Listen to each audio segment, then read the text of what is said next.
Hello tout le monde et bienvenue sur ma chaîne Madame Blabla. Je vous retrouve pour ma première vidéo et ici on va parler culture et sous-culture avec humour, réflexion et un peu d'ironie évidemment.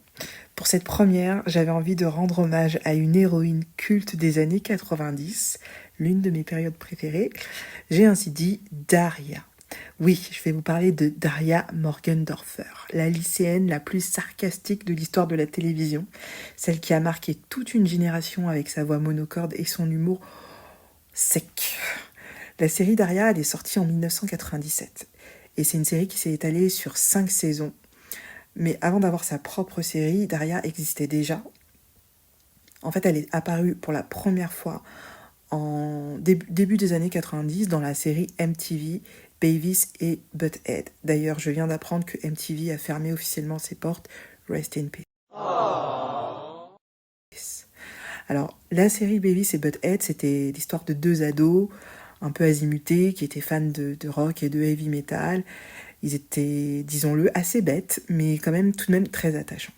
Daria, en gros, c'était l'une de leurs camarades de classe, un peu un télo. Vous savez, la fille un peu plante, plante verte dans la classe que personne ne voit et qui pourtant est très intéressante.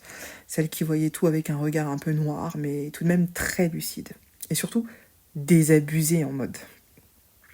Quelques années plus tard, MTV a décidé, meilleure décision de la décennie, d'offrir à Daria son spin-off. Et franchement, merci MTV. Alors, qui est Daria Morgendorffer ? C'est une ado américaine de 17 ans, élève au lycée de London High. Elle est châtain, porte des lunettes rondes, une jupe plissée. Jusque-là, vous allez me dire, mais basique, la nana. Une veste verte et une iconique paire de Doc Martens, s'il vous plaît.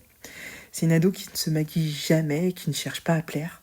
Et ça, évidemment, ça fait tâche dans son lycée, où tout le monde veut ressembler à quelqu'un d'autre. Mais ce qui la rend inoubliable, Daria, c'est sa personnalité, plus que son apparence. Donc Daria, c'est une ado antipathique, antisociale, mais incroyablement lucide. Elle est un peu comme Lisa Simpson, si vous voulez. Brillante, critique, mais coincée. Je dirais même coincée dans un monde qui ne la comprend pas. Pensez à Lisa Simpson qui sort toujours sa trompette et tout le monde s'en fiche qu'elle joue un air de jazz. Et c'est justement ce décalage qui va faire tout le charme de Daria. Alors pourquoi vous allez adorer Daria ? Parce que au premier abord, sa voix monotone, elle va vous dérouter, vous allez vous dire mais c'est qui cette nana ? À trop se précipiter, on peut courir à sa perte. Et pour toi, Daria ? Comment est-ce que ça s'est passé ? Eh bien, mon professeur d'histoire me déteste parce que je connais toutes les réponses. Mais il y a quelques spécimens d'idiots assez intéressants en classe. Mais ça me paraît très bien. Je vous l'accorde. Mais vraiment, laissez-lui une chance. Écoutez ce qu'elle dit. Daria, c'est un peu le Paul Mirabel de l'animation.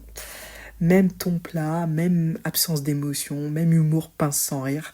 Sauf que chez Daria, chaque punchline, vraiment chaque punchline, va vous faire rire. C'est une claque. Daria, c'est tout le contraire de ce qu'on attend d'une héroïne adolescente à la télé des années 90, bien blonde, bien grande, bien populaire. Pas du tout. Alors à l'époque, les séries pour ados, c'est Sabrina l'apprentie sorcière, Beverly Hills, Dawson peut-être, et j'en passe. Bref, des mondes hyper propres, bien rangés, chacun a son rôle, la pom-pom girl, le sportif, la fille populaire, le geek. Et là, au milieu de tout ça, débarque Daria, très cynique, très marginale, totalement indifférente à tous ces codes de société. C'est ce qui nous mène à son anticonformisme, et c'est ça sa force. Daria, c'est une fille qui refuse de faire semblant, qui refuse les faux semblants même. Elle refuse les standards de beauté. D'ailleurs, elle a hérité comme sœur de Queen, et Queen, c'est tout l'inverse de Daria, elle est très superficielle. Daria, elle critique tout ce qui est faux, tout ce qui est fake. Elle critique la télé, la politique, la mode, le capitalisme, la bêtise ambiante. Bref, tout ce qu'on accepte aujourd'hui, sans même réfléchir, sans même à penser pourquoi on en est arrivé là.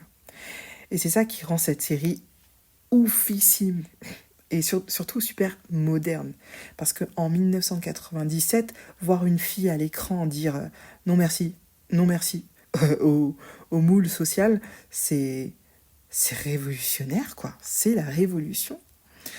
Donc Daria, c'est pas qu'une série drôle, c'est vraiment une série intelligente. C'est une série qui va traiter de problématiques très réelles, très, très actuelles d'ailleurs. C'est une série qui va parler de l'angoisse existentielle, du vide, de la société de consommation, du rapport à l'image, du rapport au travail. Daria, elle a une maman qui est carrément, on dirait aujourd'hui, si je devais emprunter un mot anglais, sa maman, elle est work alcoolique. Voilà, elle est accro au travail. Donc ça aborde aussi la solitude intellectuelle, mais toujours avec un brin d'humour, avec un brin de cynisme et de distance. On parle également de classe sociale dans cette série. On aborde beaucoup la sociologie, les groupes sociaux, de la pression scolaire, énormément, de la parentalité et parfois même des sujets comme la dépression. Mais ce qui est bien, c'est que c'est pas une série qui va faire pitié, on tombe pas dans le pathos. C'est vraiment traité avec beaucoup d'humour et de sarcasme. Donc si aujourd'hui encore Daria nous fascine, d'ailleurs je remercie la plateforme YouTube qui nous a mis en ligne quelques épisodes de cette série que je vous invite à aller regarder. Si on est encore fasciné par cette série, c'est parce que c'est une série qui incarne la liberté adolescente. C'est une série qui traite de vraies problématiques. J'en ai pas parlé, mais il y a des épisodes qui vont traiter de racisme, de colorisme, de conformisme, de superficialité. Bref, ça traite énormément de thématiques. Je vous invite à les découvrir. C'est une série qui nous rappelle beaucoup qu'on peut être intelligent, ironique, parfois un peu blasé, et que c'est profondément humain. Voilà. Et que dans un monde qui valorise toujours l'apparence, on peut aussi choisir de penser par soi-même. Et c'est en ça que moi, j'adore Daria. Et je vous le recommande.